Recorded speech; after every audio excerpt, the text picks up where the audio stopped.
Hi guys, welcome back. My name is CS Shantanu Mandari और I welcome you all once again to the particular subject जिसका नाम है Security Law and Capital Markets, so SLCM CS Executive Group Second. Now आज की class और आज से मैं ऐसे कहूँगा जो हम चैप्टर स्टार्ट करने वाले हैं वो one of the most important chapter है। मैं ये नहीं कहूँगा कि वो एग्ज़ाम के लिए बहुत इंपॉर्टेंट है या उसके बगैर एग्ज़ाम में अच्छे मार्क्स नहीं आ सकते, ऐसा नहीं है। बट आई थिंक वो प्रैक्टिकल लाइफ में एज अ सी एस जब आप बन जाएंगे और कंपनीज के साथ काम करेंगे तो आई थिंक वहाँ पे ये एक काफ़ी इंपॉर्टेंट रोल जो है वो प्ले करेगा। अदर देन दैट ये जो चैप्टर आज हम पढ़ने वाले हैं this is the chapter number 4 और नाम है सेबी ICDR रेगुलेशंस 2018। बट ये जो ICDR रेगुलेशंस वाला चैप्टर है तो ये C S executive group second के सिक्योरिटी लॉ में जो आप पढ़ रहे हैं, बट सी एस प्रोफेशनल वाले जो है वो भी इसको देख सकते हैं बिकॉज डेफिनेटली उनको भी इस रेगुलेशंस को देखने पे एक बार रिवाइज हो जाएगा। सी एस एग्जीक्यूटिव वाले तो एकदम नए तरीके से इसको देखेंगे। तो चलिए अब बात करनी स्टार्ट करते हैं security law C S executive group second chapter number 4 ICDR regulations. Now क्योंकि ये पार्ट नंबर 1 है और मैं इसको इस तरीके से आगे लेके जाना चाहता हूँ कि आप चीज़ों को समझें, है ना, क्योंकि ये चैप्टर तो मैं कह रहा था कि ये चैप्टर ऐसा है जो कि आपको डेफिनेटली बहुत हेल्प करेगा और इस तरीके से समझाना चाहता हूँ कि आपको बिल्कुल भी कोई कंफ्यूजन इस चैप्टर में ना रहे। सो हमेशा की तरह जब भी हम नया चैप्टर स्टार्ट करते हैं, हमने पहले के 3 चैप्टर्स में डिटेल क्लासेस के अंदर देखा ही कि हमने हर चीज के बारे में बात करी, उसके बाद चैप्टर स्टार्ट किया, यानी काइंड ऑफ एन ओवरव्यू लिया पहले कि इस चैप्टर में है क्या क्या और देर आफ्टर उसकी डिटेल्स में गए। तो यहाँ पे भी हम ऐसे ही करेंगे। देखिए ये जो ICDR रेगुलेशंस हैं, एक्चुअली एक लेमैन लैंग्वेज में अगर मैं समझाऊं, चैप्टर की डिटेल्स में जाने से पहले अगर इसके बारे में इंट्रोडक्शन देना है तो मैं ये कह सकता हूँ कि कंपनी जब मार्केट में आती है, यानी उसके शेयर्स BSE NSE जिसको आप प्रीवियस चैप्टर्स में अलग अलग तौर पे समझ चुके हैं, सो स्टॉक मार्केट पे इन शॉर्ट लिस्ट होती है, तो उससे पहले और इवन लिस्टिंग हो जाने के बाद भी कुछ कायदे कानून कंपनी को मानने होते हैं। यानी अगर कंपनी को इश्यू ऑफ कैपिटल यानी शेयर्स इशू करने हैं और उसके बदले पैसा रेज करना है, लोगों से पैसे लेने हैं, फिर चाहे वो शेयर्स के फॉर्म में हो, चाहे राइट इशू के फॉर्म में हो, चाहे प्राइवेट प्लेसमेंट जिसको हम कहते हैं वो हो, या कुछ ऐसे भी टर्म्स हम यहाँ पे सुनेंगे जिसको मैं एक्सप्लेन करूंगा आने वाली क्लासेस के अंदर, क्वालिफाइड इंस्टीट्यूशनल बायर्स या इन्वेस्टर्स उस फॉर्म में हो, तो आई थिंक उनको क्या करना है कि कुछ नियम जो है वो मानने हैं और साथ साथ कुछ डिस्क्लोजर्स। डिस्क्लोजर्स मतलब क्या होता है कि कुछ भी अगर आप करते हैं तो उसके बारे में आप खुलासा करते हैं, विच इज इंफॉर्मेशन प्रोवाइड करते हैं। सो सेबी को लेके, ROC को लेके जितनी भी कंसर्न अथॉरिटीज हैं सभी को वो इन्फॉर्मेशन प्रोवाइड करी जाएगी, including obviously the stock exchange जहाँ पे भी आपके कंपनी के शेयर्स लिस्टेड हैं, चाहे वो BSE है चाहे वो NSE है। सो इस पूरी रेगुलेशंस की जब हिस्ट्री हम अभी ट्रैक डाउन करेंगे तो ये पाएंगे कि जो आप अभी देख रहे हैं एक्चुअली हमेशा से ऐसा नहीं था, है ना। सो पहले जब इंडिया इंडिपेंडेंट हुआ ही था, 1947 के आसपास की बात है, तब कुछ और रेगुलेशंस थे। समय के साथ साथ तो 1947 की जब हम बात अगर कर रहे हैं तो ऑब्वियसली आप ये सभी जानते हैं कि 1947 में सेबी तो एग्जिस्टेंस में था ही नहीं। हमने सेबी का पूरा एक तरीके से डिटेल्स पढ़ी चैप्टर नंबर 2 में, वहां पे भी रियलाइज कि सेबी खुद एग्जिस्टेंस में ही अराउंड 1992 में आया है। तो 1947 में तो सेबी या सेबी जैसा कोई एग्जिस्टेंस में एक्चुअली था ही नहीं। तो उस समय भी कुछ कायदे कानून थे, बट ऑब्वियसली वो उस समय के हिसाब से थे और बहुत लीनियंट थे, और वो ऑब्वियसली जब इंडिया इंडिपेंडेंट हुआ तो इंडिया ने अपने हिसाब से चीजों को बनाया। बट जब सेबी 1992 में एस्टैब्लिश हुआ, फॉर्मेशन हुआ, ये सब कुछ नीचे लिखा है, बताने वाला हूँ आपको मैं। तो जब 1992 में एस्टैब्लिश हुआ तो सेबी ने अपनी कुछ रेगुलेशंस बनाई। Over the period of time ऐसे लगने लगा कि जो रेगुलेशंस बनाई गई हैं वो उतनी समय के हिसाब से सही नहीं है, तो फिर एक और रेगुलेशन आई जिसका नाम था DIP, disclosure investor protection guidelines करके आया, और उसका भी यही ऑब्जेक्टिव था। तो आप जैसे कि नाम से देख रहे हैं DIP डिस्क्लोजर, और यहाँ पे भी वैसे ही वर्ड है डिस्क्लोजर। और ये डिस्क्लोजर्स किस लिए करते हैं, जिससे कि स्टॉक मार्केट में जो इन्वेस्टर्स हैं उनके साथ फ्रॉड ना हो, उनके साथ चीटिंग ना हो, और वो जब भी कोई शेयर खरीदें या बेचें तो सोच समझ के खरीदें और सही सिचुएशन जो है वो दिखाई जाए। ये ना दिखाया जाए कि देखिए कितना अच्छी है कंपनी वगैरह वगैरह वगैरह, बट जब वो शेयर्स खरीद लें तो उनको रियलाइजेशन हो कि यार मैंने तो गलत जगह पैसे लगा दिए। तो छुपाने वाली बात जो है उसको खत्म करने के लिए ये सब चीजें लाई गई।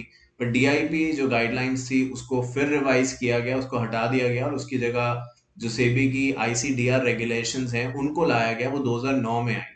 तो पहले डीआईपी चली, फिर डीआईपी को हटा के आईसीडीआर लाए, बट ये आईसीडीआर 2018 है। जो पहले इसे लाए थे वो 2009 वाली थी। तो 2009 की जो गाइडलाइंस आई और उसके बाद over a period of time जब समय बीतता गया तो ऐसे लगने लगा कि भाई अब कुछ और बदलना चाहिए, क्योंकि जो कॉरपोरेट्स हैं उनकी नीड बदल गई है और सिचुएशन बदल गई है। तो इसलिए फिर सेबी आईसीडीआर रेगुलेशन 2018 लाया गया। आई थिंक 2009 और 2018 के बीच में एक और बहुत इंपॉर्टेंट चीज हुई, वो ये कि कंपनीज एक्ट पूरा बदल गया। आप देखिए, जो आज आप कंपनीज एक्ट पढ़ते हैं, मैं रूल्स की बात नहीं कर रहा, रूल्स तो अब हर चीज के ऊपर आ गए हैं और हर दिन रूल्स बदल रहे हैं कंपनीज एक्ट के अंदर। बट अगर as a company act stand alone के तौर पे बात करें तो अब कंपनीज एक्ट 2013 चल रहा है। जबकि जब आईसीडीआर रेगुलेशंस बनाए गए थे 2009 में, तो 1956 वाला एक्ट था जिसको 2013 में खत्म कर दिया गया। तो आई थिंक जो पुराने रेगुलेशंस थे उनको एक लिमिट तक तो अमेंड किया गया, बट शायद एक ऐसी सिचुएशन पे पहुंच गए थे जहां पे फर्दर अमेंडमेंट नहीं हो पा रहे थे या कंफ्यूजन बढ़ रहा था, तो इसलिए वो रेगुलेशंस हटा के नई रेगुलेशन 2018 की लाई गई।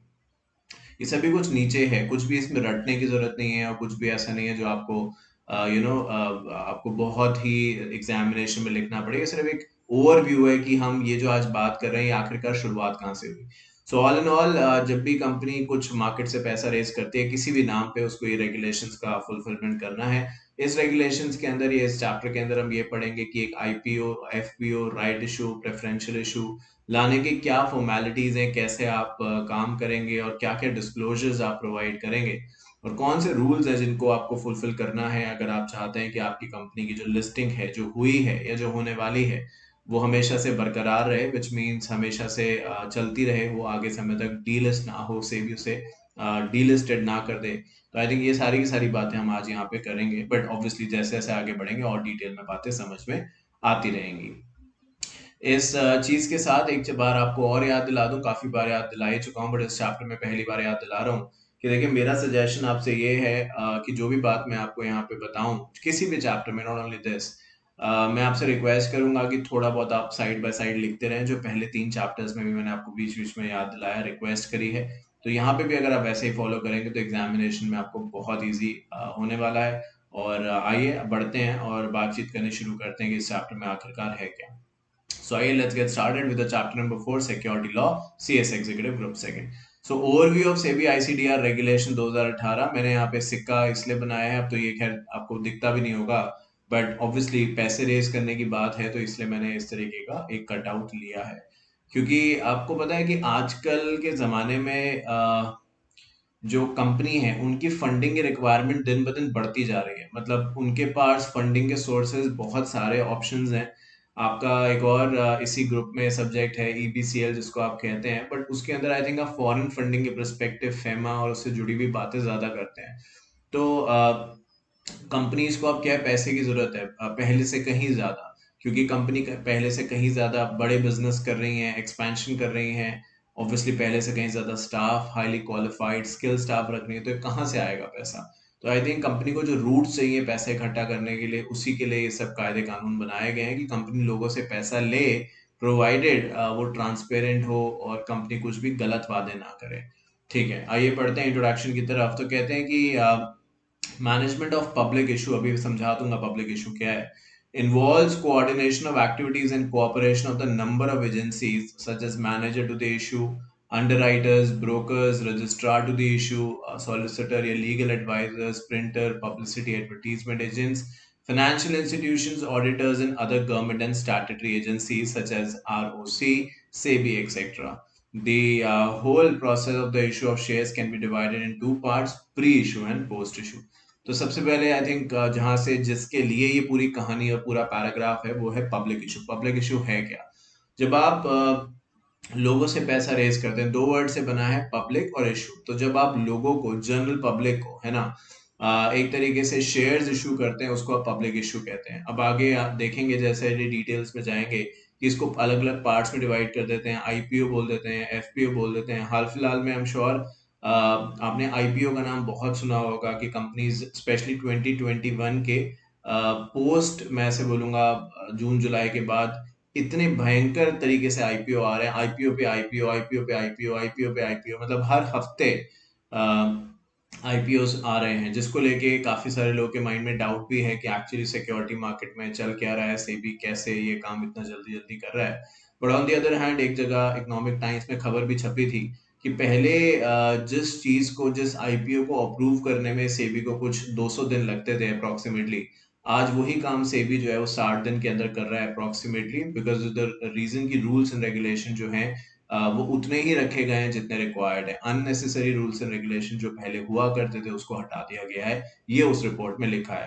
पर अगेन स्टॉक मार्केट एक ऐसी चीज है जो हमेशा प्रिडिक्ट अनप्रिडिक्टेबल है, कब क्या कहाँ चला जाए, और ऊपर हो नीचे हो कहना बहुत मुश्किल है। बट एनीवे, तो पब्लिक इशू बेसिकली वो एक तरीका है जिससे कि कंपनी लोगों के बीच में आके अपने शेयर्स वगैरह इशू करती है, लोगों से पैसा इकट्ठा करती है। ये काम जितना बोलने में सिंपल है उतना ही करने में डिफिकल्ट है।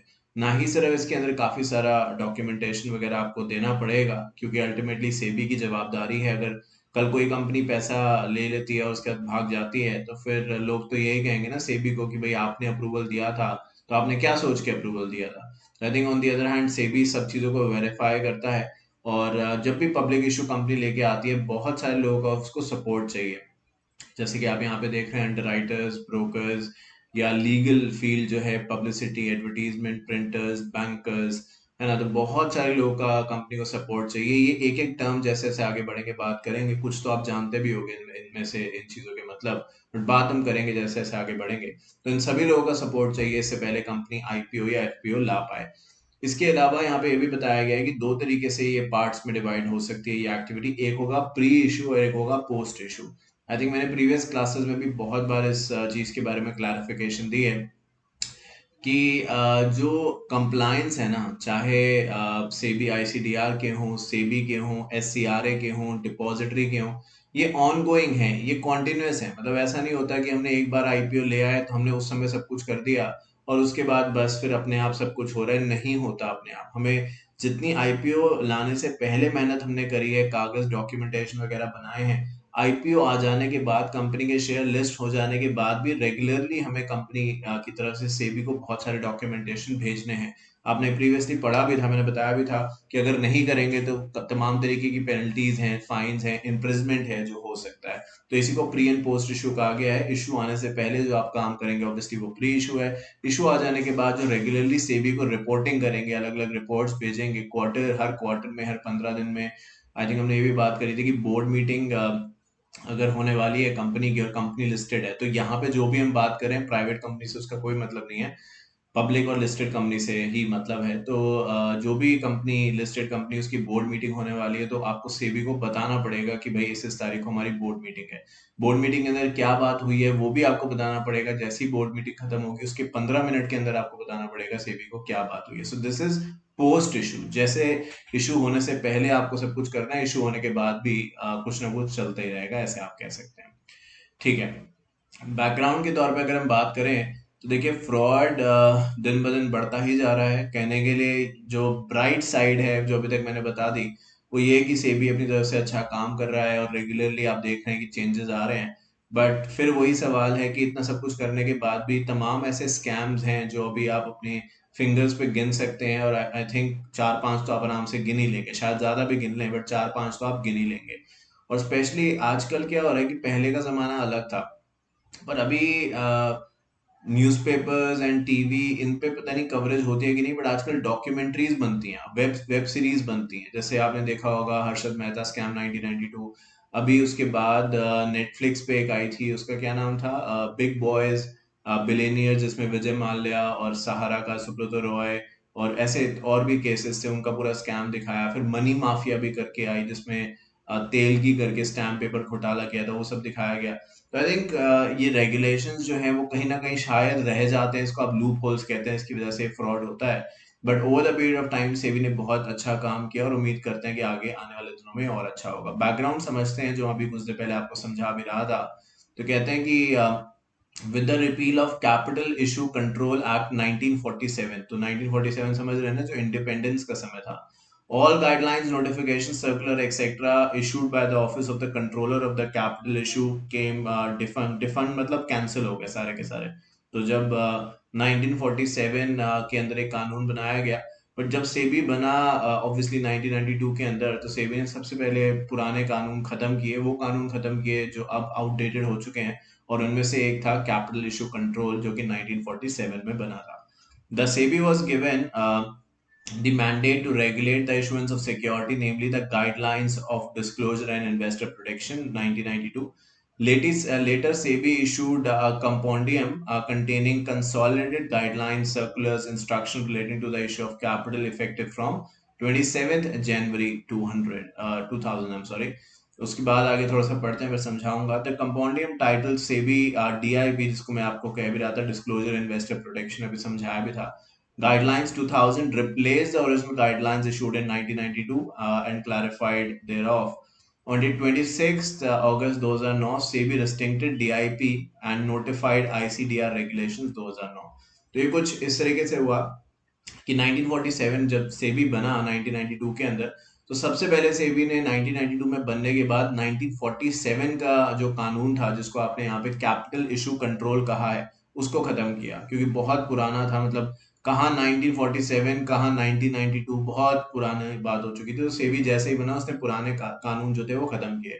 अब जब खत्म किया तो उसकी जगह कुछ नया भी लाना था, तो सेबी ने फिर 1992 में डिस्क्लोजर इन्वेस्टर प्रोटेक्शन गाइडलाइंस लेके आ गया। सेबी जैसे ही बना 1992 में, उसी साल डीआईपी लेके आ गया, डिस्क्लोजर इन्वेस्टर प्रोटेक्शन। वो गाइडलाइंस कुछ समय तक चली, बट इन द ईयर 2000, तो 1992 के बाद 2000 में सेबी ने जो पुरानी गाइडलाइंस थी, जो भी 1992 में लेके आया था डीआईपी की, उनको पूरा का पूरा खत्म कर दिया, और 2000 में नई डीआईपी की गाइडलाइंस लेके आया। इन द ईयर 2000 नई गाइडलाइंस आई डीआईपी की। नाम दोनों का सेम ही रहा, जैसे आईसीडीआर 2009 भी आईसीडीआर है और 2018 भी आईसीडीआर ही है, बट उसके अंदर का कंटेंट बदल गया। तो 1992 की जो डीआईपी थी, उसको इन द ईयर 2000 रिप्लेस करके नई डीआईपी गाइडलाइंस, डीआईपी मतलब डिस्क्लोजर इन्वेस्टर प्रोटेक्शन गाइडलाइंस, लाई गई। ये गाइडलाइंस चलाई गई कुछ 2009 तक। तो 2000 के बाद, फ्रॉम द ईयर 2000, इसको चलाया गया अगले 9 साल तक, और 2009 में आईसीडीआर, तो डीआईपी खत्म कर दिया गया 2009 में, और आईसीडीआर रेगुलेशन 2009 लाएंगी। 2009 वाली रेगुलेशंस और आगे साल तक चली, और 2018 में 2009 की रेगुलेशंस खत्म करके नई आईसीडीआर रेगुलेशन 2018 लाई गई। आई थिंक ये एक बेसिक हिस्ट्री है, जिसके ऊपर ये पूरा का पूरा आईसीडीआर रेगुलेशंस लिखा है।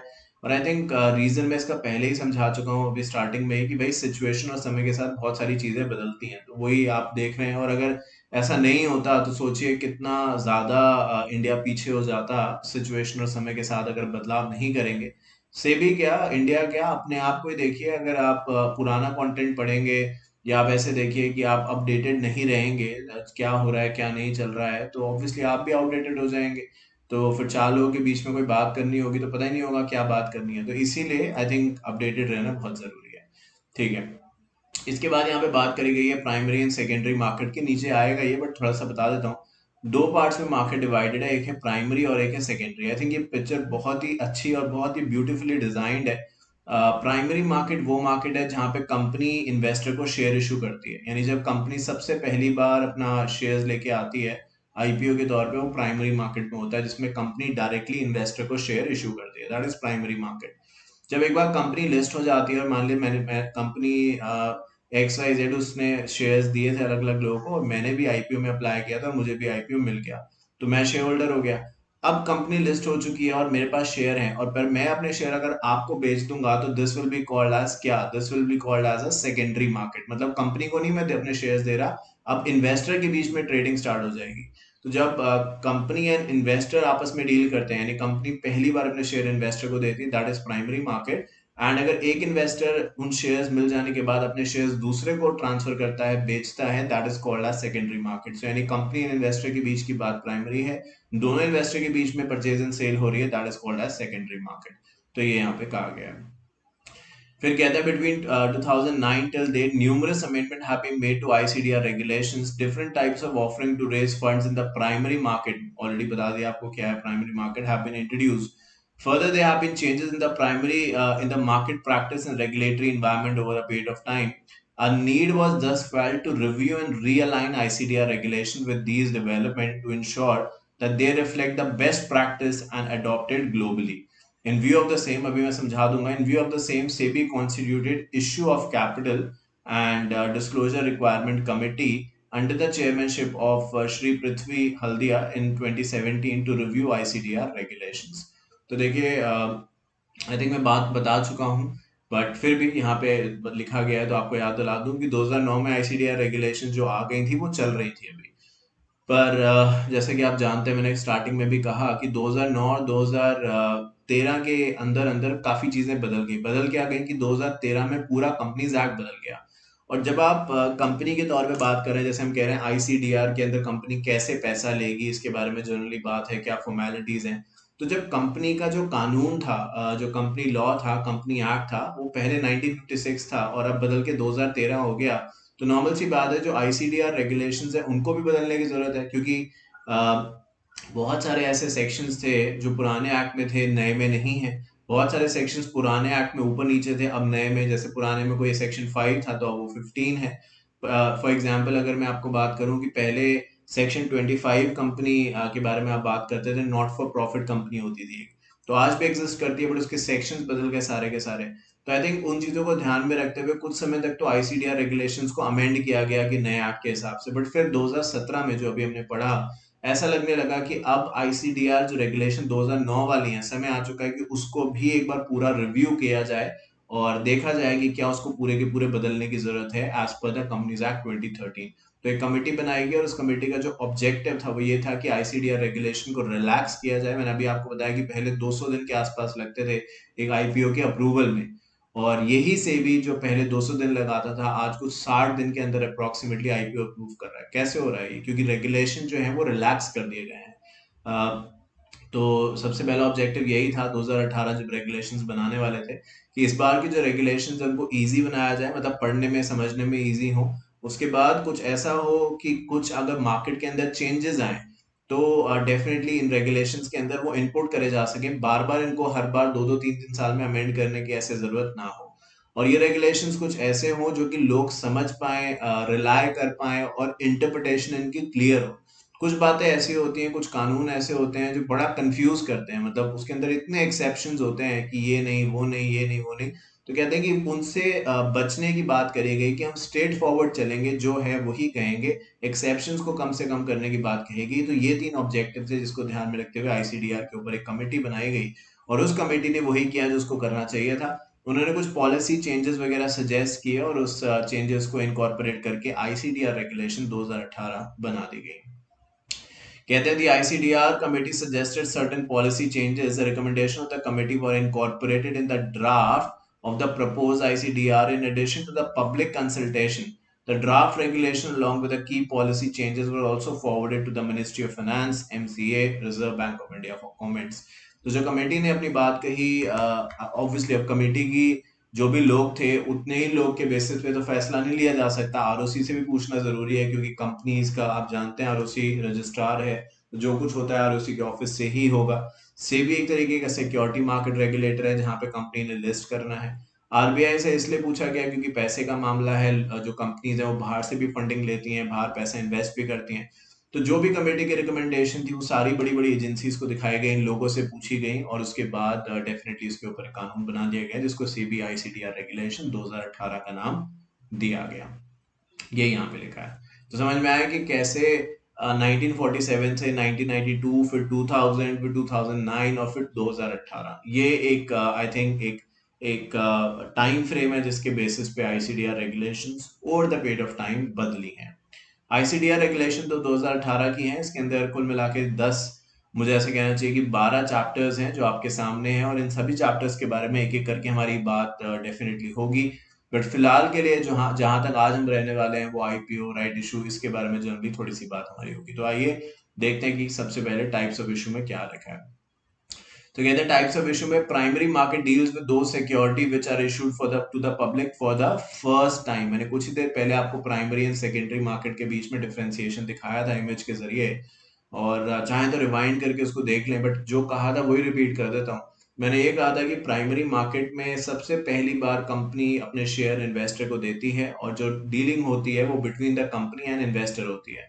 जबकि सेकेंडरी मार्केट में ब्रोकर्स, इन्वेस्टर ब्रोकर, इनके बीच में डीलिंग होती है, सच कंपनी का कोई लेना देना नहीं है। तो ऐसे मान के चलिए कंपनी जब नई है, एकदम नई है, सबसे पहली बार शेयर इशू कर रही है, प्राइमरी मार्केट है, एक बार लिस्ट हो जाने के बाद कंपनी के शेयर आप मुझे बेच रहे हैं, मैं आपको बेच रहा हूँ, that is called a secondary market. So यही चीज प्राइमरी मार्केट की डेफिनेशन में बताई गई है। और जब हम इशू के तौर पे बात करते हैं तो यहाँ पे पब्लिक इशू या ऐसे कह दीजिए राइट इशू, बोनस इशू और प्रेफरेंशियल इशू, इस तरीके की चीजें के ऊपर बात करी जाती है। बट अगर आईपीओ को लेके हम बात करें कि एक्चुअली आईपीओ है क्या, क्योंकि जो भी इशू है, चाहे पब्लिक इशू है चाहे प्राइवेट इशू है, इशू मतलब हम शेयर्स इशू कर रहे हैं। तो आईपीओ के बारे में अगर हम समझें, आईपीओ इज नथिंग बट एक ऐसा तरीका जिससे कि जो कंपनी है, जो बड़ी कंपनीज हैं, वो इन्वेस्टर से पैसा लेती हैं और वो पैसा फिर अपने अपने बिजनेस में लगाती हैं, बिजनेस को आगे बढ़ाने में लगाती हैं, और जो भी रिटर्न उससे मिलता है उसके बदले वो इन्वेस्टर को डिविडेंड दे सकती हैं। आई एम श्योर ये बात अच्छी तरीके से आप जानते हैं, कंपनीज एक्ट में आपने जरूर पढ़ा होगा कि डिविडेंड देना या ना देना, इट इज इंटायरली, ये 100% कंपनी के मैनेजमेंट पे निर्भर करता है, डिपेंड करता है। कोई भी शेयर होल्डर के पास ये ताकत नहीं है जनरली कि वो कंपनी से जबरदस्ती कर सके कि भाई इतना प्रॉफिट हुआ है तो आप डिविडेंड दीजिए, चलो लॉस में तो डिविडेंड दे नहीं सकते बट प्रॉफिट में तो दो।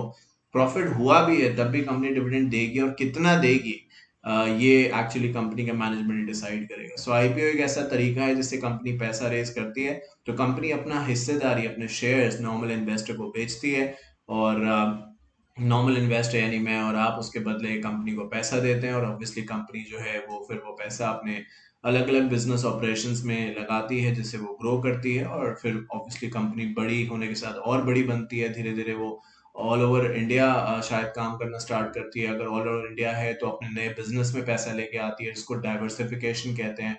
आउटसाइड इंडिया अपने बिजनेस स्टैब्लिश करती है। आई थिंक ये वो सारी की सारी चीजें जो एक आईपीओ के थ्रू करी जा सकती हैं। Just to give you an insight कि आईपीओ एक्चुअली होता क्या है।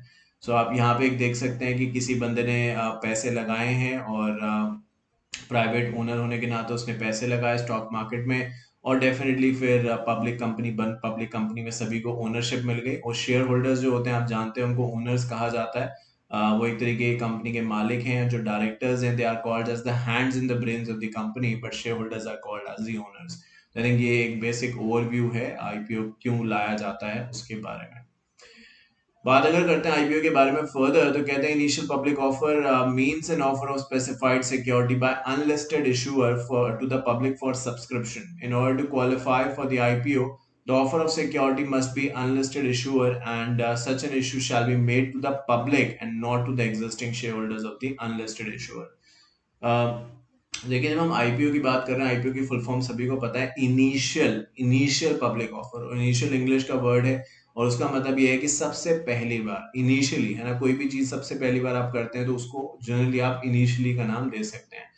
तो यहाँ पे भी वही है, कहते हैं कि इनिशियल पब्लिक ऑफर या आईपीओ एक ऐसा जरिया है जिससे कि जो एक अनलिस्टेड कंपनी है वो लिस्टेड में कन्वर्ट होती है, और वो दुनिया भर को, पब्लिक मतलब कोई भी, मैं आप ये वो एक्स वाई जेड, कोई भी जिसने पैसा लगाना है वो कंपनी के आईपीओ में लगा सकता है।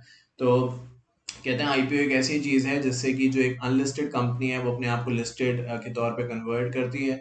इस दौरान वो अपनी जो शेयर कैपिटल है, जो शेयर्स हैं, ऑब्वियसली वो पब्लिक के लिए ओपन रखती है, और जिसको जितने शेयर्स चाहिए उतने शेयर्स के लिए आप अप्लाई कर सकते हैं। और फिर आपने अकाउंट्स में आई एम श्योर जरूर पढ़ा होगा ओवर सब्सक्रिप्शन, अंडर सब्सक्रिप्शन, यानी अगर आईपीओ जो है वो ओवर सब्सक्राइब हो जाता है, तो अगर मैंने 10 शेयर मांगे तो मुझे 10 नहीं मिलेंगे, 5 मिल सकते हैं, 4 मिल सकते हैं, कम मिलेंगे। अंडर सब्सक्राइब मतलब मैं 10 शेयर मांग रहा हूँ बट कंपनी कह रही है कि और शेयर ले लो क्योंकि और कोई लेने वाला नहीं है। ऑल्दो ये एक रूल है, मैं आपको बताना चाहता हूँ, जो यहाँ तो नहीं लिखा बट आगे जरूर आएगा, कि 90% जो है आपका इशू वो सब्सक्राइब होना चाहिए, अदरवाइज आईपीओ फेल हो जाएगा। मतलब ये कि अगर आप 1,000 शेयर्स लेके आए हैं, 1,000 शेयर्स को लेके नहीं आता, करोड़ों शेयर्स कंपनी इशू करती है अपने आईपीओ के दौरान। बट मैं एग्जाम्पल ऐसा ले रहा हूँ जिससे कि आप समझ सके। तो अगर कंपनी 1,000 शेयर्स मार्केट में लेके आ रही है, तो उसके अंदर 900 यानी 90% कितना हुआ 1,000 का, 900 शेयर्स सब्सक्राइब होने चाहिए, यानी मैंने आपने इसने उसने सब मिला के एटलीस्ट 900 शेयर्स लिए होने चाहिए। अगर 1,000 में से सिर्फ 700 शेयर्स ही लोगों ने लिए और बाकी किसी ने नहीं लिए, तो कंपनी का आईपीओ फेल हो गया। और जब आईपीओ फेल हो जाता है तो ऑब्वियसली उसके अपने कॉन्सिक्वेंसेज हैं कि कंपनी दोबारा से अगले 12 महीने 1 साल तक आईपीओ नहीं ला सकते, और तमाम और बातें हैं। और ऑब्वियसली जिन 700 लोगों से पैसा लिया उनका भी पैसा रिफंड करना पड़ेगा, बट फिलहाल के लिए अगर वो हम बात ना करें तो यहाँ पे ये लिखा है कि आईपीओ एक ऐसा जरिया है, एक ऐसा मेथड है जिससे कि अनलिस्टेड कंपनी को लिस्टेड बनाया जा सकता है।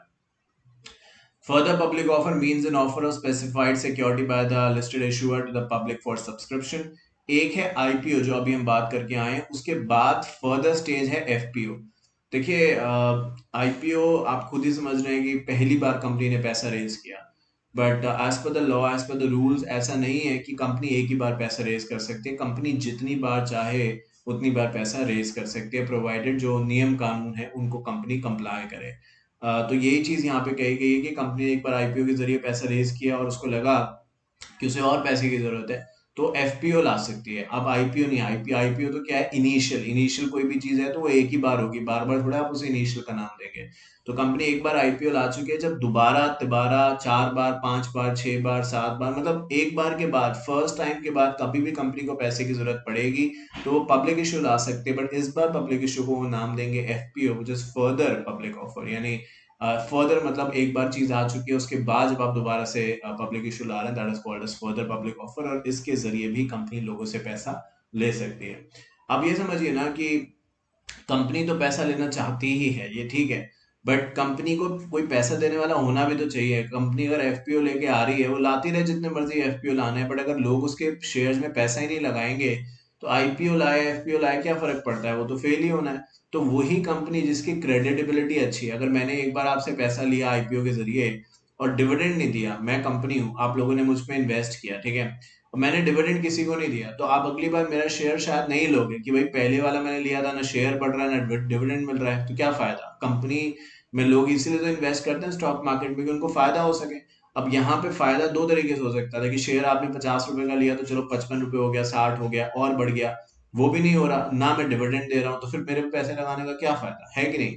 पर अगर मैं डिविडेंड भी दिया, मैंने आपको 50 रुपए का शेयर था, उस पर सभी को अच्छा डिविडेंड भी मैंने दिया, और शेयर का प्राइस जो 50 रुपए पे आपने लिया था वही शेयर आज 70 रुपए का हो चुका है, 80 रुपए का हो चुका है, तो जब मैं दोबारा लाऊंगा ऑफर तो आप लोगे ना, कि क्योंकि भाई पहले उसमें फायदा हुआ है आपको, तो आप इस बार भी यही सोचोगे कि शायद फायदा ही होगा तो ले लेते हैं शेयर। तो इमेज की बात है, अगर इमेज अच्छी होगी तो डेफिनेटली ऐसा हो सकता है। बात करते हैं आईपीओ एफपीओ के बाद राइट इशू के बारे में। तो right issue of securities the issue to specified security by the company, ये एक इंपॉर्टेंट बात है, टू एग्जिस्टिंग शेयर होल्डर्स। ये आप देखेंगे रिलायंस का सिंबल है, और राइट इशू जो है बहुत सारी कंपनीज लेके आ सकती हैं, बट राइट इशू एक एडवांस स्टेज है। मतलब कभी ऐसा नहीं हो सकता कि आप राइट इशू पहले लेके आ जाएं उसके बाद आप आईपीओ लाएं, नहीं। जो नॉर्मल ट्रेंड है, जो मैंने अभी समझाया, जिस ऑर्डर में हमने बात करी है वही है कि पहले आईपीओ आएगा, उसके बाद एफपीओ आ सकता है, और फिर राइट इशू आ सकता है। क्योंकि राइट इशू होता क्या है कि एग्जिस्टिंग शेयर होल्डर्स को मिलता है। राइट इशू की अंदर और कुछ फर्क नहीं होता। जैसे आप ऊपर बात कर रहे थे, मैंने एग्जांपल भी दिया कि भाई पब्लिक इशू है तो दुनिया जहां जितने भी लोग इंडिया में हैं उनमें से कोई भी शेयर खरीद सकता है। मैंने बोला भी कि आप भी खरीद सकते हैं, मैं भी खरीद सकता हूँ, क्योंकि ये आईपीओ है या एफपीओ है।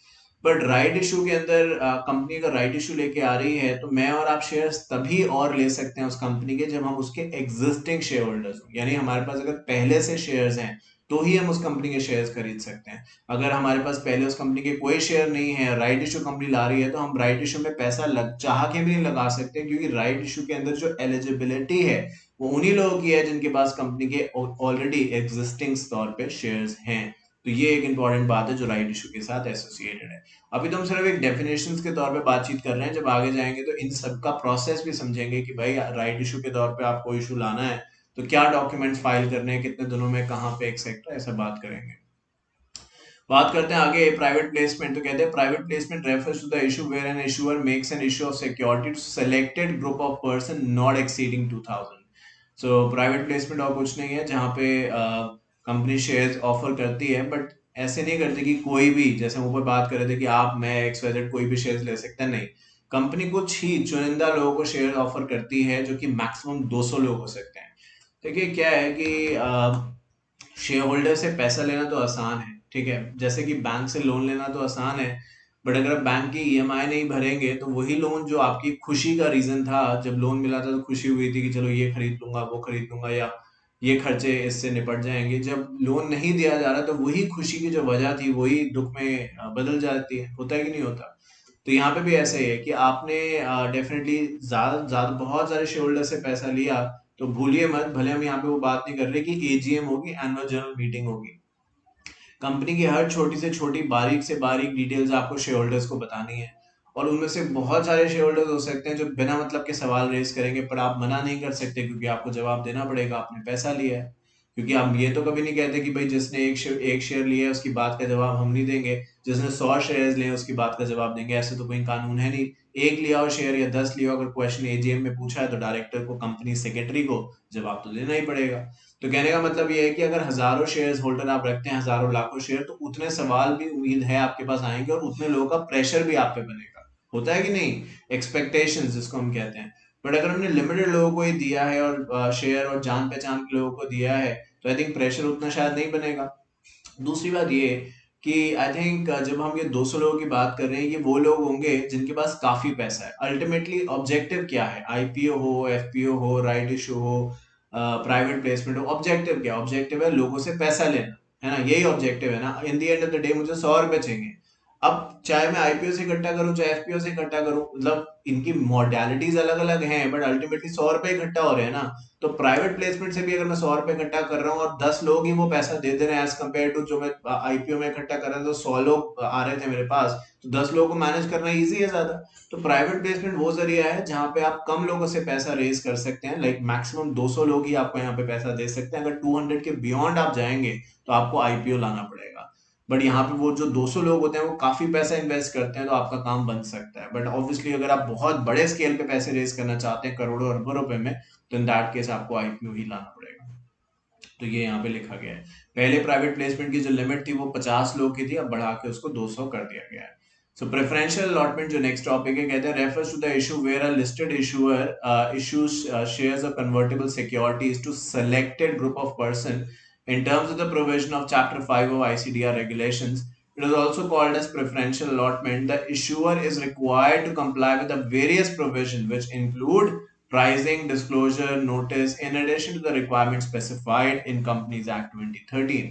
तो प्राइवेट प्लेसमेंट एक ऐसा जरिया है जो अभी हम ऊपर बात कर भी रहे थे कि 200 लोगों को कर सकते हैं, जहां पे आप कुछ ही लोगों को शेयर्स इशू करेंगे। अब जो कुछ लोगों को आप शेयर्स इशू करेंगे, इसकी कुछ कायदे कानून आईसीडीआर रेगुलेशंस में है, जैसे कि मैंने कहा हम डिटेल में जाएंगे तो हम पढ़ेंगे, अभी तो डेफिनेशंस के तौर पे बात हो रही है। जैसे कि किस प्राइस पे आप इशू करेंगे, क्या क्या डिस्क्लोजर्स आप यहाँ पे देंगे, उसके अलावा कितना लॉक इन रहेगा। लॉक इन आप समझते हैं कि उतने समय से पहले, लाइक 2 साल से पहले, 3 साल से पहले, जिसको भी आपने प्रेफरेंशियल शेयर्स दिए हैं वो अपने शेयर्स बेच नहीं सकता। इस तरीके की भी कंडीशंस यहाँ पे लगाई जाएंगी। जबकि आईपीओ में आप जानते हैं कि आज आप आईपीओ में शेयर खरीदते हैं तो आप आज ही वो शेयर बेच भी सकते हैं। तो प्रेफरेंशियल अलॉटमेंट में इस तरीके से नहीं है, वहां पे कुछ लॉक इन की रिक्वायरमेंट्स है। तो ऑब्वियसली थोड़ा प्रोसेस अलग है। उसके बाद बात करते हैं क्वालिफाइड इंस्टीट्यूशनल प्लेसमेंट। तो कहते हैं qualified institutional placement refers to the issue by listed entity to only qualified institutional buyers. Qualified institutional buyers और कुछ नहीं है, जैसे कि बैंक है, इंश्योरेंस कंपनीज है, ये लोग पैसा इन्वेस्ट करते हैं। देखो बैंक आपको क्या, आप बैंक में अपना पैसा जमा कराते हो तो बैंक एफडी पे, सेविंग पे आपको पैसे देता है, इंटरेस्ट देता है कि नहीं देता, भले कम दे रहा है आजकल, बहुत कम हो गया है अभी, बट दे तो रहा है ना। पोस्ट ऑफिस है, तो ये पैसा कहाँ से लाते हैं, मतलब आपको 100 रुपए के बदले, चलो कुछ नहीं, मैं बोलता हूँ 104 रुपए दे रहे हैं, 4% का इंटरेस्ट दे रहे हैं, कुछ बैंक तो 6, 7, 8% की भी बात करते हैं। मैं बेयर मिनिमम मानता हूँ। तो ये कहाँ से ला रहे हैं पैसे, इनके इतने अपने खर्चे हैं। ये ठीक है कि ये लोन भी दूसरों को देते हैं, बट लोन में डिफॉल्ट भी तो होता है। पर अगर मैंने 100 रुपए बैंक में जमा करे तो बैंक मुझे ये तो नहीं कह सकता ना कि भाई मैं आपके पैसे नहीं दूंगा क्योंकि मैंने जिससे लेने थे उसने मेरे लोन नहीं वापस किया, तो मैं आपका नहीं दूंगा, ऐसे तो बैंक नहीं कह सकता। तो अब सवाल ये पैसे कहाँ से लाते हैं, तो ये भी क्या करते हैं, स्टॉक मार्केट में इन्वेस्ट करते हैं। जैसे क्वालिफाइड इंस्टीट्यूशनल बायर्स होने के नाते ये भी अलग अलग कंपनीज में बल्क में एक साथ इन्वेस्ट कर देते हैं कि चलो ठीक है भाई, 1000 करोड़ इन्वेस्ट कर दिया, 100 करोड़ इन्वेस्ट कर दिया, इस तरीके से। तो इनको उस हिसाब से रिटर्न मिलता है, जो रिटर्न मिलता है उसका कुछ पोर्शन ये खुद रखते हैं अपने खर्चे और अपने प्रॉफिट के लिए, कुछ जो होता है हमें, जैसे कि मैंने बताया, सेविंग वगैरह पे, एफडी पे और तमाम चीजों पे इंटरेस्ट मिलता है, उससे दिया जाता है। तो आई थिंक ये वो तरीके हैं जिससे कि आप एक मार्केट से पैसा रेस कर सकते हैं। और हमने बात करी यहाँ पे हर तरीके के ऑप्शंस अवेलेबल हैं। आप बहुत सारे लोगों से पैसा रेस करना चाहते हैं, आप कम लोगों से रेस करना चाहते हैं, एग्जिस्टिंग से रेस करना चाहते हैं, या एक स्पेसिफाइड टाइप के इन्वेस्टर से रेस करना चाहते हैं, क्वालिफाइड इंस्टीट्यूशनल बायर्स, तो वो सारी बात यहाँ पे मेंशन करी गई है। चलिए बढ़ते हैं फिर आगे। तो अब बात करते हैं हम लोग meaning of draft of a document, letter of offer and red herring prospectus. ठीक है। सो अभी तक जो बात करी उम्मीद करता हूँ समझ तो आ ही गई है आपको, क्योंकि बहुत ही सिंपल वर्ड्स में बात समझाई है। अब बात करते हैं नेक्स्ट टॉपिक के बारे में। आपने प्रोस्पेक्टस का नाम तो सुना होगा, है ना? अगर नहीं, कंपनीज एक्ट में वैसे सुना होगा यार, ऐसी बात नहीं है, बट अगर नहीं तो चलो बता देता हूँ। इवन आप जब सीएस में भी एडमिशन लेते हैं या कॉलेज में एडमिशन लेते हैं तो उनका भी एक प्रोस्पेक्टस, ब्रोशर, कुछ जो भी इनमें से नाम वो मिलता है, जिसके अंदर अगर कॉलेज का है फॉर एग्जांपल, तो कॉलेज के बारे में, उसकी प्लेसमेंट के बारे में, कोर्स के ऑफर करता है, कॉलेज का जो बोर्ड है, जो भी प्रिंसिपल, ट्रस्टी एक्सेट्रा, वो कौन कौन है, कैसे उनकी एक तरीके से बैकग्राउंड रहा है, वो सब बातें बताते हैं, एक्सपीरियंस वगैरह वो सब वहाँ पे लिखा रहता है, आप कॉलेज से क्या एक्सपेक्ट कर सकते हैं, एक्सेट्रा एक्सेट्रा। सो ऐसे ही कंपनी के साथ भी है। मतलब कंपनी, देखिए कोई भी, आप, मैं, XYZ, कोई भी अपनी चीज को खराब नहीं कहता। ये एक ह्यूमन बिहेवियर है जो I think through out the world लोग फॉलो करते हैं। पर इससे पहले, स्पेशली जब पैसे की बात आती है, तो इससे पहले हम किसी पे कुछ भी इन्वेस्ट करें, आई थिंक बहुत ज़रूरी है जान लेना चाहिए कि सामने वाला जो है उसके बदले में दे क्या रहा है। यानी शेयर्स तो दे रहा है, बट वो शेयर्स क्या किसी काम के भी हैं? मतलब शेयर्स लेने का ऑब्जेक्टिव मैंने आपको ऑलरेडी समझाया। आप इन्वेस्टमेंट के तौर पे मानिए, ट्रेडिंग के तौर पे मानिए, अगर आप इन्वेस्टमेंट भी करते हैं तो इन्वेस्टमेंट का मतलब क्या है कि 50 रुपए की चीज़ जो है वो आने वाले दिनों में बढ़ के 55, 60, 70, 80, 100 कुछ बढ़ेगी, यही है ना? इन्वेस्टमेंट का मतलब ये थोड़ा है कि 50 रुपए की चीज जो है वो 40 हो जाएगी या 30 हो जाएगी, तो फिर तो वो इन्वेस्टमेंट अच्छी इन्वेस्टमेंट कहलाएगी ही नहीं, है ना? तो आई थिंक बहुत जरूरी है, इससे पहले हम किसी भी कंपनी में पैसा इन्वेस्ट करें, फिर चाहे वो आईपीओ हो, एफपीओ हो, कुछ भी हो, बहुत जरूरी है उस कंपनी के बारे में जाने। बट सवाल है कि जाने कैसे, कहाँ से इंफॉर्मेशन है? तो उसका आंसर है प्रोस्पेक्टस। कंपनी जब भी कभी भी पैसा रेज करने के लिए मार्केट में आएगी, आईपीओ, एफपीओ इस तरीके से, तो वो आपको प्रोस्पेक्टस इशू करेगी। प्रोस्पेक्टस के अंदर कंपनी के बारे में बहुत सारी इंफॉर्मेशन होती है जो कि जनरली कोई पढ़ता नहीं है। टू बी वेरी ऑनेस्ट, सच तो यही है। आपने कभी गूगल पे, फेसबुक पे, इंस्टाग्राम पे या कहीं और पे अगर अकाउंट बनाया है अपना, जीमेल, ये वो अकाउंट कुछ भी बनाया हो कहीं, तो आप सब अपनी डिटेल्स और ये सब नाम वाम डालने के बाद वहां पे एक आता है, I agree to terms and conditions, देखा होगा आपने। जिस तरीके से जनरली, आपको मैं नहीं बोलूंगा, मैं कहूंगा जिस तरीके से बहुत सारे लोग उसको इग्नोर करते हैं, मतलब पढ़ना तो दूर, उसको खोल के देखते ही नहीं, कहते हैं कि जो भी है मैंने क्या करना, ना मुझे इतना टाइम है, ना मेरे पास कुछ ऐसी चीज है जो कोई मुझसे ले लेगा, चलो मैं एग्री कर देता हूँ। तो वैसे ही लोग प्रोस्पेक्टस भी नहीं पढ़ते। प्रोस्पेक्टस के अंदर हर वो बात लिखी होती है जो कि आपको जाननी जरूरी है, इंक्लूडिंग कैसे और कैसे लॉस हो सकता है और आपको कैसे उससे बचना होगा। बट कंपनी तो वही अपना काम करती है, अब इन्वेस्टर नहीं पढ़ता तो उसकी मर्जी है। तो खैर, इसी को हम ऑफर डॉक्यूमेंट भी कहते हैं। अगर कंपनी को एक प्रोस्पेक्टस के बारे में बात करें, ऑफर डॉक्यूमेंट के बारे में बात करें, तो वो एक ही चीज है जहां पे कंपनी इंफॉर्मेशन देती है अपने बारे में। तो आइए देखते हैं, बात करी गई है ड्राफ्ट ऑफ अ डॉक्यूमेंट। तो ड्राफ्ट क्या चीज है? ड्राफ्ट वो चीज है जो भी फाइनलाइज नहीं है। तो लिखते हैं, आइए देखते हैं। Draft of a document means the of a document in the draft state. Draft मतलब ऑब्वियसली फाइनल नहीं है, जैसे कि मैंने कहा। The draft of a document are filed with SEBI at least 30 days prior to filing of the offer document with ROC or SC मतलब stock exchanges. The SEBI may specify changes if any in the draft of a document, and the issuer or the lead merchant banker shall carry out such changes in the draft of a document before filing the offer document with ROC या stock exchange. The draft of a document is available on the SEBI website for public comments for a period of 21 days. तो देखिए, हमने कुछ देर पहले even जब ICDR guidelines के बारे में बात कर रहे थे कि कैसे आई, तो आखिरी में ये भी बताया था कि गाइडलाइंस को अलग अलग मिनिस्ट्री तक भेजा गया, ministry of finance, ROC, SEBI, सबका एक तरीके से ओपिनियन ली गई। तो ऐसे ही जब भी कंपनी के शेयर्स आते हैं, मार्केट में लिस्ट हो रही है, तो कंपनी है तो आरओसी का ऑब्वियसली कहीं ना कहीं रोल रहता है इसके अंदर। फिर कंपनी है और लिस्ट हो रही है, स्टॉक मार्केट में शेयर्स ला रही है, तो सेबी की जिम्मेदारी बनती है। फिर साथ में किसी ना किसी, सेबी को स्टॉक एक्सचेंज तो है नहीं, सेबी तो रेगुलेटर है, तो स्टॉक एक्सचेंज कौन है? एनएससी, बीएससी, तो उनकी भी जिम्मेदारी बनती है कि जो कंपनीज उनके यहाँ लिस्टेड है वो सही तरीके से जो नियम है उसको फॉलो करे। तो यहाँ पे एक आ गया है, जब भी कंपनी इशू लाना चाहती है तो सबसे पहले वो ड्राफ्ट फाइल करेगी सेबी के साथ। तो जिस दिन भी मान लीजिए आप 22 जनवरी को आरओसी और स्टॉक एक्सचेंज के साथ आपको अपना ऑफर डॉक्यूमेंट फाइल करना है, 22 जनवरी 2020 को, चलो ऐसे मान लो, तो 1 जनवरी को, मतलब 21 दिन पहले आपको सेबी के साथ फाइल करना है। तो सेबी के साथ अगर आप 1 तारीख को फाइल करोगे तो उसके 21 दिन के बाद ही आप एक तरीके से आरओसी और स्टॉक एक्सचेंज के पास अपना ड्राफ्ट ऑफर डॉक्यूमेंट जो है जो फाइनलाइज हो जाएगा वो फाइल करेंगे। तो सबसे पहले जो ड्राफ्ट ऑफर डॉक्यूमेंट है वो सेबी के पास जाएगा और 21 दिन तक सेबी उसके ऊपर अपना व्यू दे सकता है, बता सकता है कि भाई क्या सही है या जो चीज सही करने की जरूरत है वो क्या है। उसके हिसाब से चेंजेस करके जो भी सेबी ने कहा है उसके हिसाब से चेंजेस करके जो फाइनल वर्जन होगा वो फाइल किया जाएगा आरओसी के साथ और स्टॉक एक्सचेंज के साथ। इसका मतलब ये भी हो गया कि जो स्टॉक एक्सचेंज और आरओसी को ऑफर डॉक्यूमेंट मिलेगा वो ड्राफ्ट नहीं होगा, वो फाइनल होगा। और जो सेबी को मिलेगा वो सबसे पहले मिलेगा और वो ड्राफ्ट वर्जन होगा जिसमें सेबी अगर चाहे तो, हो सकता है सेबी को कोई ऑब्जेक्शन ही ना हो, बट अगर है तो सेबी डेफिनेटली उस ऑब्जेक्शन को बता सकता है। इसके लिए सेबी के पास 21 डेज का टाइम होगा और डेफिनेटली सेबी जो कहेगा उसके हिसाब से कंपनी अपने ऑफर डॉक्यूमेंट में चेंज करके जो फाइनल वर्जन है उसका वो आरओसी या फिर स्टॉक एक्सचेंज दोनों के साथ ही डेफिनेटली फाइल करेगी। ऑफर डॉक्यूमेंट होता क्या, ऑलरेडी मैं आपको समझा चुका हूँ कि ऑफर डॉक्यूमेंट और कुछ नहीं है, सिंपल वर्ड्स में मैंने आपको बता ही दिया कि ऑफर डॉक्यूमेंट एक ऐसा प्रोस्पेक्टस है डेफिनेटली जिसके अंदर कंपनी के बारे में सारी की सारी इंफॉर्मेशन लिखी गई होती है। नॉर्मल अगर पब्लिक इशू की बात करें तो ऑफर डॉक्यूमेंट और प्रोस्पेक्टस में कोई फर्क नहीं है। पर अगर आप राइट इशू लेके आ रहे हैं जो हम कुछ देर पहले कह रहे थे, तो राइट इशू के केस में हम ऑफर डॉक्यूमेंट ना कह के लेटर ऑफ ऑफर कह देते हैं।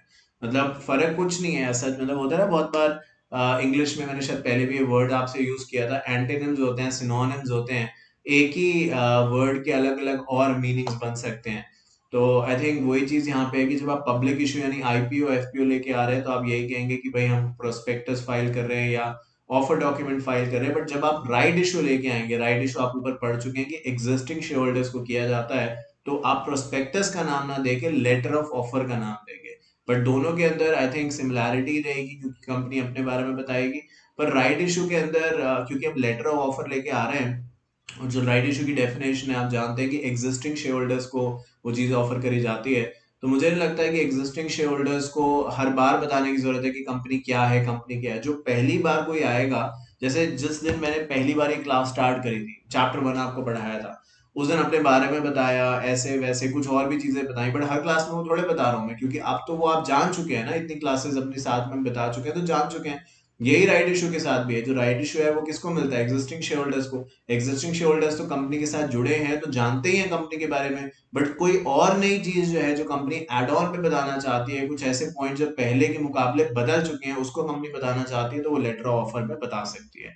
जबकि पब्लिक इशू के बारे में बात करें तो उसके अंदर तो प्रोस्पेक्टस इशू किया जाता है जहां पे कंपनी अपने बारे में सब कुछ बताएगी जो कि एक इन्वेस्टर को जानना जरूरी है इससे पहले वो इन्वेस्टमेंट कर सके। ठीक है, बात करते हैं एक और चीज के बारे में, आई थिंक जिसका नाम है रेड हेरिंग प्रोस्पेक्टस। जोमैटो का नाम आपने सुना होगा, अभी इनिशियली इनका आईपीओ आया था, बहुत हल्ला गुल्ला हुआ था कि जोमैटो लॉस मेकिंग कंपनी है और वैल्यूएशन जो है इसकी बहुत ज्यादा है। 70 रुपए के आसपास की बात करी गई थी, बट इसका जो शेयर था वो काफी ऊपर खुला था, बहुत प्रीमियम पे लिस्ट हुआ था। और अभी भी जब मैं आज आपसे बात कर रहा हूँ तो डेफिनेटली ये ऑल टाइम हाई पे चल रहा है शेयर्स। तो ये इसलिए बात कर रहा हूँ जोमेटो के बारे में क्योंकि जोमेटो ने जो इशू लाए थे वो रेड हेरिंग प्रोस्पेक्टस इशू किया था, जो आप यहाँ पे देख पे रहे हैं, लिखा है the draft red herring prospectus uploaded and filed with ROC. तो आई थिंक ड्राफ्ट के बारे में हम बात कर रहे हैं, रेड हेरिंग प्रोस्पेक्टस भी वर्ड इंपॉर्टेंट है। तो अभी तक हम जान चुके हैं कि प्रोस्पेक्टस क्या है, लेटर ऑफ ऑफर क्या है, अब हम बात कर रहे हैं कि रेड हेरिंग प्रोस्पेक्टस क्या है। देखिए, रेड हेरिंग प्रोस्पेक्टस एक आई थिंक एक ऐसी चीज है, इससे पहले आप आगे बढ़े आई थिंक आपको ये देख लेना चाहिए कि कोई भी IPO FPO right issue public issue कुछ भी है वो कंपनी सेक्रेटरी के बगैर पॉसिबल नहीं है। आप देखेंगे यहाँ पे लिखा है contact person Sandhya Sethi, company secretary and compliance officer, और उन्हीं की ईमेल आईडी भी दे रखी है, कंपनी सेक्रेटरी एट जोमेटो। तो आई थिंक कंपनी सेक्रेटरी के बगैर ये आप जानते भी होंगे, बट अगर नहीं तो आप ये समझ लें कि कंपनी सेक्रेटरी के बगैर आप कोई इशू नहीं ला सकते। ठीक है, रेड हेरिंग प्रोस्पेक्टस बेसिकली ऐसी चीजें हैं जहाँ पे मैं कहूँगा कुछ चीजें जो हैं वो नहीं बताई जाती। जैसे कि कंपनी जो शेयर इशू कर रही है उसका प्राइस क्या होगा, जैसे आप यहाँ पे देखें लिखा है कि for a cash at a price of, कुछ नहीं लिखा, डॉट बना दिया, पर शेयर इंक्लूडिंग प्रीमियम डैश पर शेयर। तो आई थिंक जब भी हम बात करते हैं रेड हेरिंग प्रोस्पेक्टस की, रेड हेरिंग प्रोस्पेक्टस एक ऐसी चीज का नाम है जहाँ पे कितने प्राइस का शेयर होगा ये नहीं मेंशन किया जाता, प्राइस बैंड मेंशन कर दिया जाता है, यानी 100 रुपए से लेके 120 रुपए। अब जिन जिन लोगों को शेयर लेना है, अगर मुझे इस कंपनी के शेयर में इंटरेस्टेड है, तो मैं कितनी वैल्यू लगाऊंगा? मैं 120 की लगाऊंगा जिससे कि मुझे शेयर मिले। समझ रहे हो आप? तो इससे क्या होता है, कंपनी को अपनी वैल्यू पता चल जाती है। अगर कंपनी 100 रुपए का ही शेयर करती तो उसको क्या 20 रुपए वो और उठा सकती थी, क्योंकि 120 में भी लोग खरीदने के लिए तैयार है। तो कंपनी क्या करती है, प्राइस बैंड लगा देती है कि इसके इसके बीच में हमारा होगा, 100 मिनिमम है और 120 मैक्सिमम है।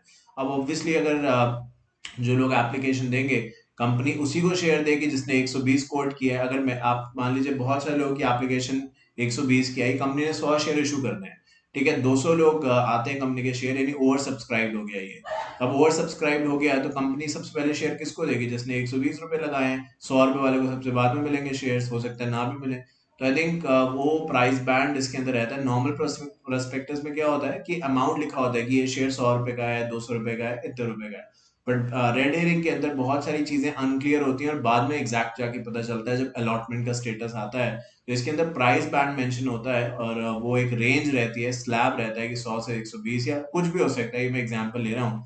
और आप बता सकते हैं कि आप कितने शेयर्स लेना चाहते हैं। अगर आप कहते हैं कि मैं भाई मुझे 10 शेयर लेने हैं, तो आप 120 रुपए के हिसाब से इंटू 10 यानी 1200 रुपए आप जमा कर दें अपने डीमैट अकाउंट में। इसके लिए एप्लीकेशन जो कहता है कि मैं 110 में ही ले सकता हूँ, उससे ज्यादा नहीं, तो वो 110 के हिसाब से जमा कर दे 1100 रुपए। जिसको मिल जाएंगे शेयर्स उसको मिल जाएंगे, जिसको नहीं मिलेंगे उसके पैसे जो भी हैं उसको रिफंड हो जाएंगे।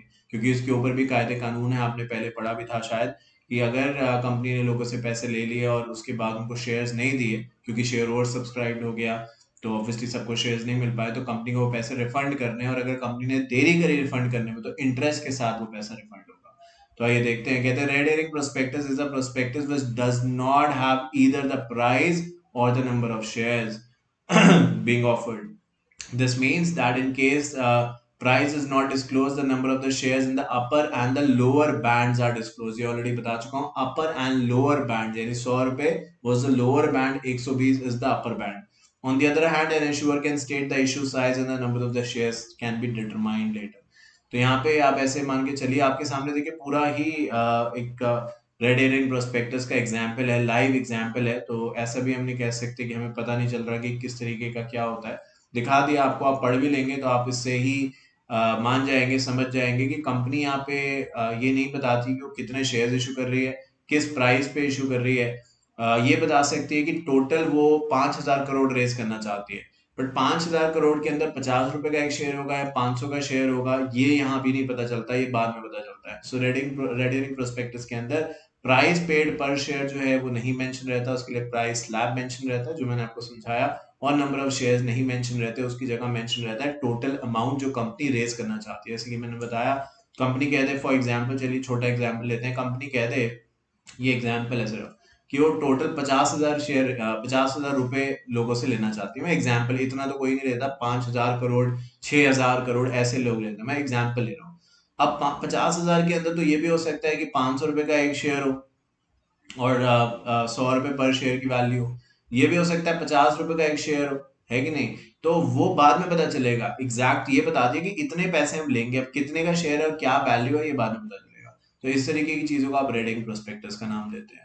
तो आई थिंक आज की क्लास के लिए हमने काफी सारी बात अब कर ली है, तो यहीं पे अपनी बात को खत्म करते हैं। जब नेक्स्ट क्लास में आपसे मिलूंगा तो डेफिनेटली पार्ट सेकंड में इस चीज को और आगे बढ़ाएंगे। उम्मीद करता हूँ आज की बात जो थी बहुत डिटेल थी और आपको समझ में आई होगी। अगर आपका फिर भी कोई क्वेश्चन है तो प्लीज मुझे बताइएगा। I will be more than happy as always to help you. और बढ़ते जाएंगे आगे तो और समझ में चीजें आती जाएंगी। Thank you so much. And when I meet you in the part number second, definitely आगे बात करेंगे for CS Executive, CS Professional, widest module coverage, Shantu and Tanya Academy, all subjects available for CS Executive and CS Professional, including the fast track batch. Thank you.